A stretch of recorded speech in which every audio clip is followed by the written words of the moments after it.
The largest Soviet civilian aircraft, an object of admiration and criticism, adoration and ridicule. Its appearance is impressive and its description raises countless questions.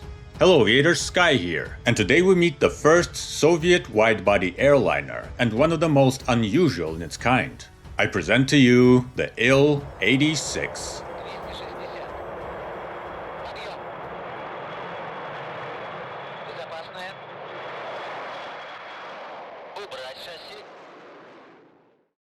In the 1960s, the world of air travel was in full swing. Flying, once considered an exclusive experience, had become a routine mode of travel.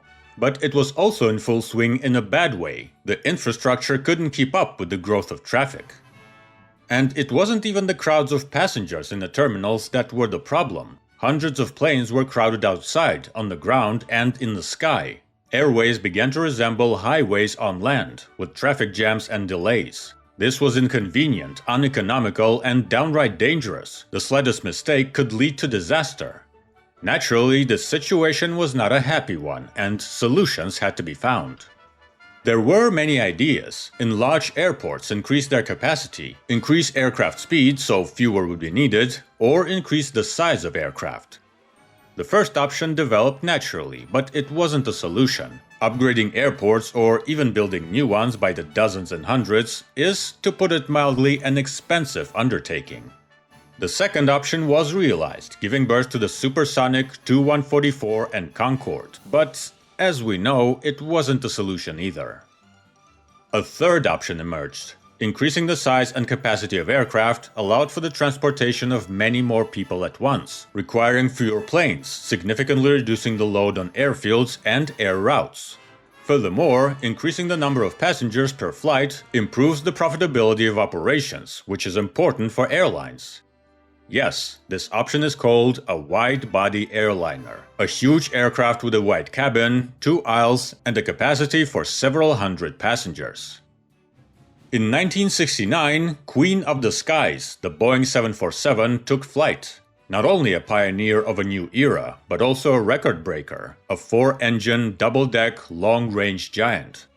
Other manufacturers didn't compete directly with the Queen. Being slightly smaller, they pushed for greater flexibility. Thus, in 1970, wide-body trijets took off, the Douglas DC-10 and Lockheed L-1011. Europe, with its own unique features, took a slightly different path. In 1972, the A300, the first creation of the fledgling Airbus group, took to the sky. This aircraft's distinctive feature was its twin-engine configuration, the most fuel-efficient, but with its own limitations in capacity and range. Despite enormous risks and numerous challenges, the concept proved exceptionally successful. The A300 became the forerunner of many modern airliners, and one of the reasons why this quaint European company has become a global aviation leader in our time. The Soviet Union also had its own unique challenges. On the one hand, passenger traffic wasn't as high as in its counterparts, but on the other, overheating was still a problem. Another problem was infrastructure. Hundreds of airports were scattered across the country, many of which were not designed to handle large airliners. So initially, compromises were sought here. One such project was the Il-62M-250. Based on the Il-62M, it was supposed to have a shorter range, a stretched fuselage, and a decent 250-seat capacity. But things didn't work out. The narrow-body aircraft's long cabin became a tube, and given the tighter layout, it became downright uncomfortable. There were other ideas, such as passenger versions of the Il-76 or Un-22 military transports, but they never progressed beyond the basic designs, fortunately. The time for compromise was over. It was clear that only a civilian wide-body fuselage, and therefore a new aircraft, could solve the problem. A full-scale research program was initiated to determine what kind of aircraft the country needed. Engineers and airlines came to the following conclusions. A wide-body airliner with a capacity of 350 seats and a range of 3,600 to 5,800 kilometers, depending on the load. Interesting. This would effectively be a medium-hull aircraft with a range roughly similar to the Tu-154, but with twice the capacity to alleviate the busiest medium-hull routes. Europe, with its high traffic volumes and a small area, initially followed the same path, while the Americans were clearly aiming for long-haul, transcontinental and transatlantic routes. These requirements were compounded by additional demands from airports and Aeroflot. The problem was on the ground. Airport conditions required operating on runways up to 2,600 meters long, which is quite short, and maintaining pressure on the pavement of those runways at the level of previous aircraft. And this wasn't enough. A large aircraft requires extensive equipment for handling and loading luggage and passengers, large ramps and other such equipment, which many airports might not have had. And without it, the flight preparation process could become excessively complicated and long, which is undesirable. It was immediately decided that the aircraft would be designed to be as lenient as possible on airport equipment, and this primarily concerned baggage handling. Various options were considered, ranging from let passengers carry their own baggage to we'll make regular containers and the airports will figure it out, as they had done on other giant airliners. In the end, they settled on a hybrid concept of the luggage at hand plus containers, which entails passengers carrying some baggage on board themselves, while the rest would be loaded into containers as usual, but in smaller quantities, reducing the burden and speeding up operations. Similar solutions could be seen on other aircraft, but it's one thing to have a small regional jet and quite another to have a 350-seat behemoth. This is precisely what ultimately transformed a fairly ordinary wide-body airliner into the exotic brainchild of a shadowy communist genius. And so, in 1970, all these requirements reached the Ilyushin Design Bureau. The choice of Ilyushin was obvious. They already had experience building large aircraft. The Il-62 and Il-76 both were capable, large aircraft. Ilyushin's immediately set to work. Layouts were chosen, numerous mock-ups of the aircraft and its components were tested in wind tunnels. Structural engineers tried to understand how to make this giant reliable and durable. And Powerplant specialists decided where to mount the engines, under the wing or on the tail, as on the Il-62. We can see the results of their work in person at the training center of the MSTU-CA, Moscow State Technical University of Civil Aviation, the proud owner of one of these aircraft now used for student education. When choosing the fuselage layout, all sorts of exotic options were considered, such as a wide oval fuselage and a horizontal double bubble.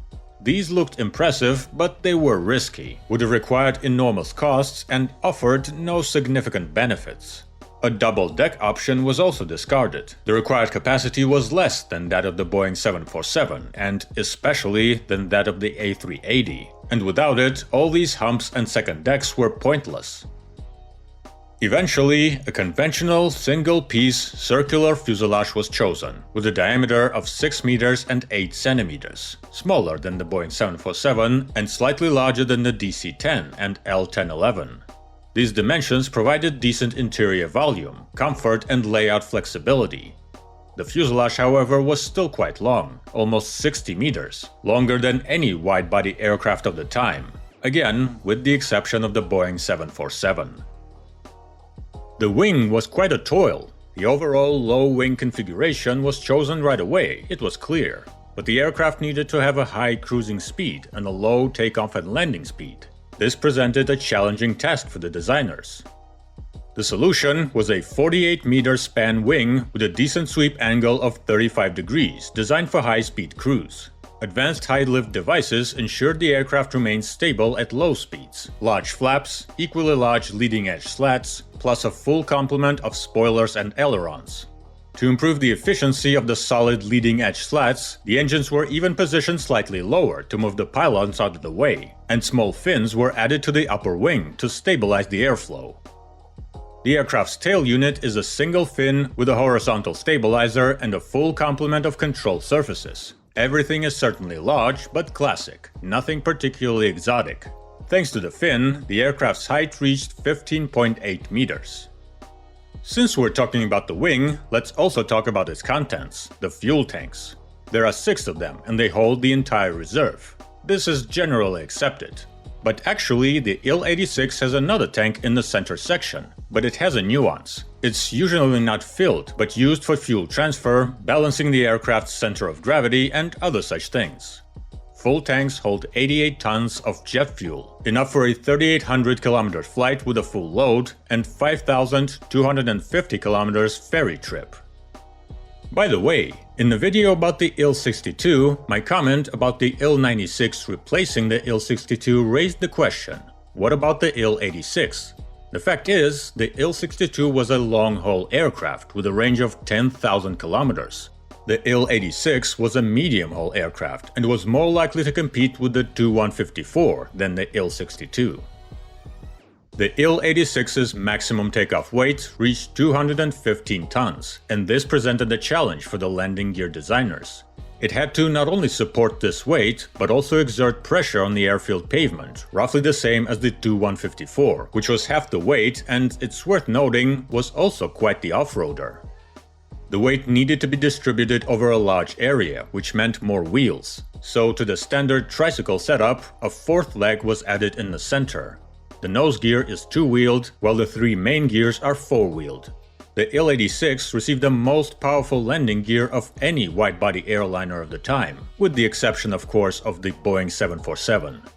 This despite the fact that the L-1011 had heavier versions than the IL-86, but it was limited to a two-leg main landing gear, while the DC-10 added a third leg to its heavier versions, weighing nearly 250 tons.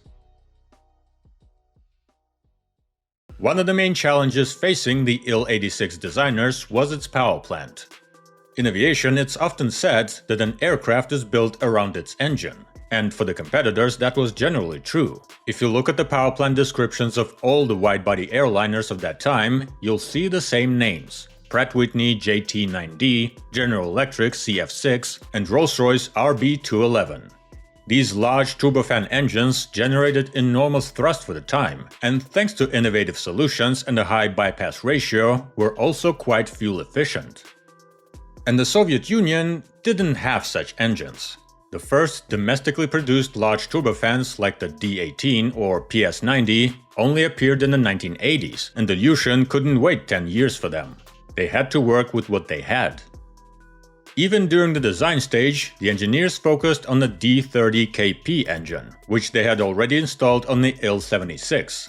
However, over time, their focus shifted to another option, the NK-8, or more precisely, its top-of-the-line modification, which was to be developed specifically for the IL-86. Thus, the NK-86 appeared, the engine that incorporated the best of what engineers had at the time. Updated materials and design, sound-absorbing coatings, electronic controls, safety systems, and so on.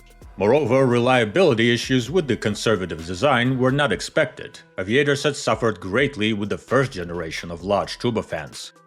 Its thrust was modest for a wide body, 13 tons force. The bypass ratio was only 1.17, and fuel consumption was high, but Ilyushin engineers had to cope.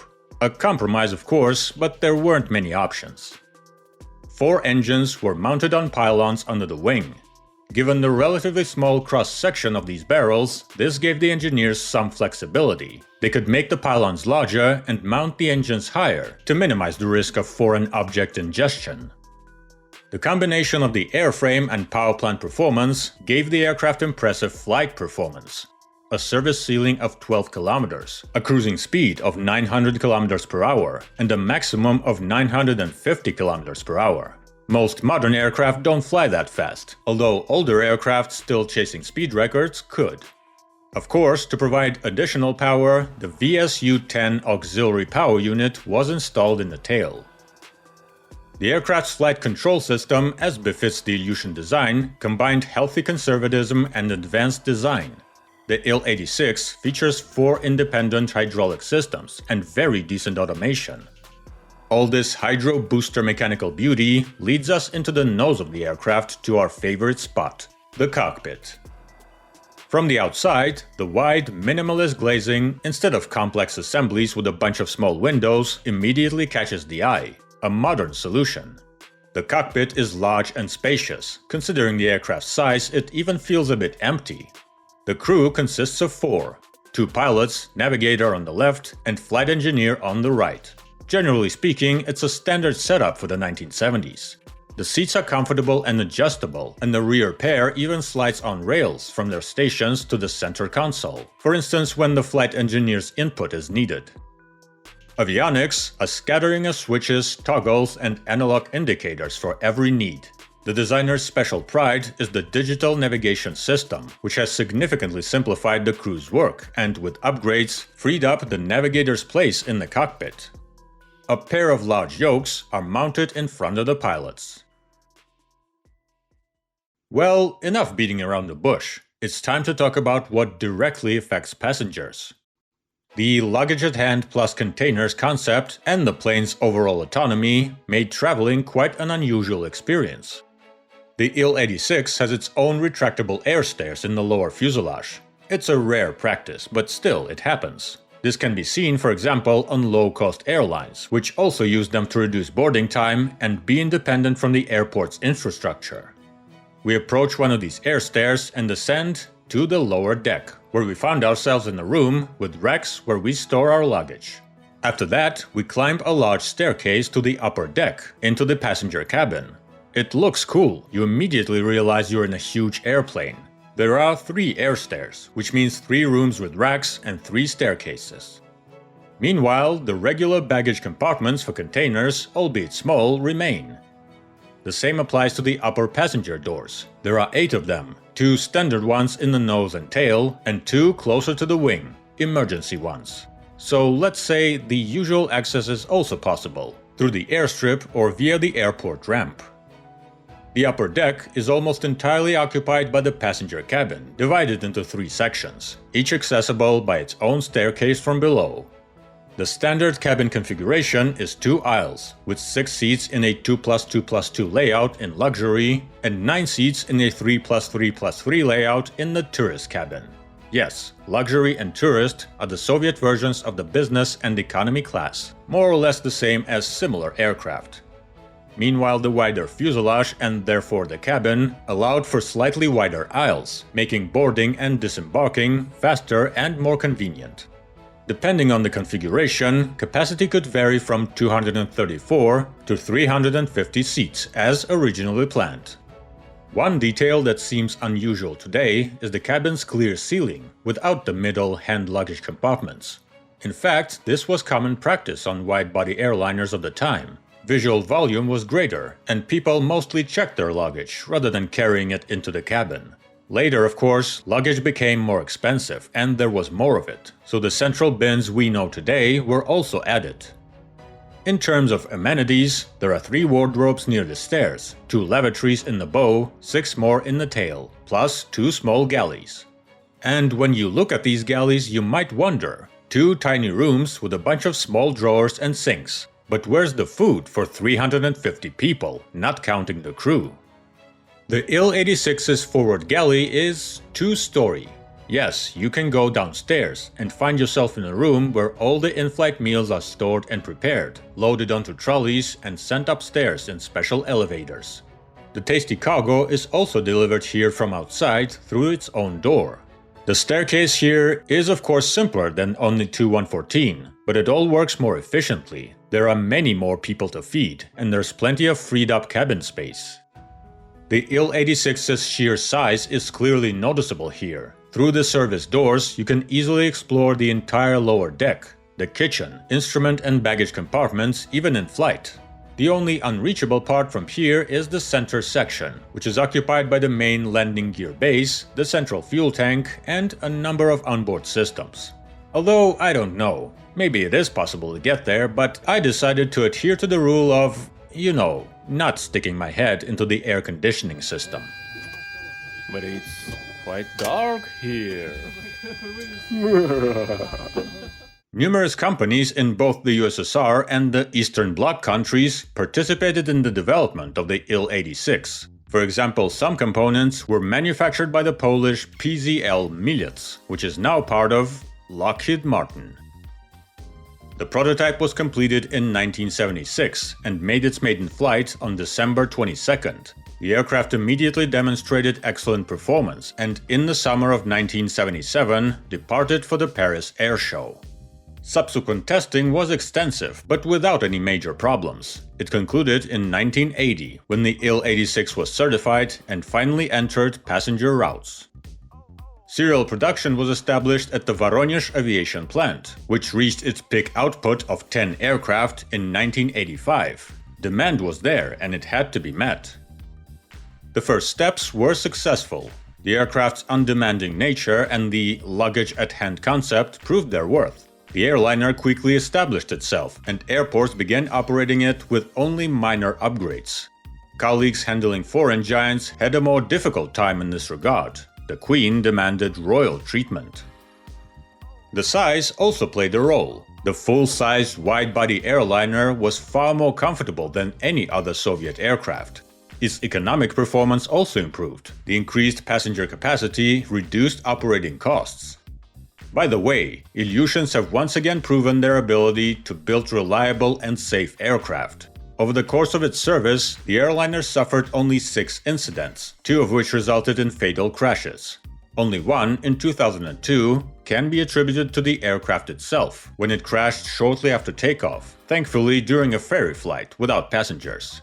The second incident in India in 1994 cannot be blamed on the IL. Another aircraft essentially crashed into it while it was parked at the airport. And sorry, no amount of redundancy can help here. Of course, the Design Bureau was actively developing modifications for its new flagship. In the early 1980s, the IL-86V was developed, with a stretched fuselage and a compact cabin layout, capable of accommodating as many as 450 passengers.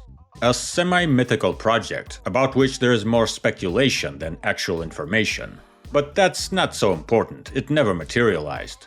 The Ilyushin team concentrated on the IL-86D project, which I'll discuss later. Next came the military version, the IL-80, also known as the IL-86 VZPU, also known as the IL-86 VKP, also known as the Max Dome by NATO classification. A command and control aircraft with all the unusual elements designed to control armed forces during war, including nuclear war. A cousin of the American Doomsday plane, the Boeing E-4B. Only 4 were built, one of which was seen at the 2010 Victory Day Parade, as if in some other era.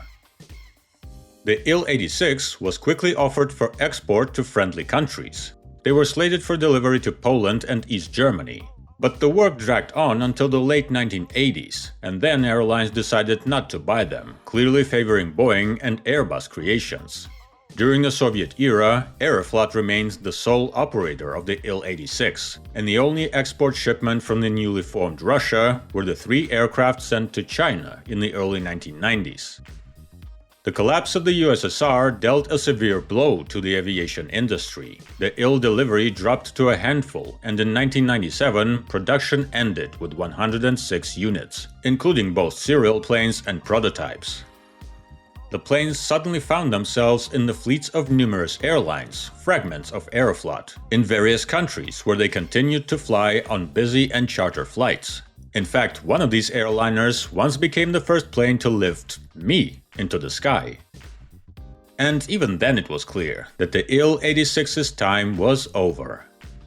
The airliner's main problem was its powerplant. Lacking access to new turbofan engines, Ilyushin engineers installed the NK-86. Proven and reliable, yes, but conceptually obsolete. These engines were inferior to the latest models, both in fuel consumption and noise levels. And, crucially, in thrust, it was woefully insufficient.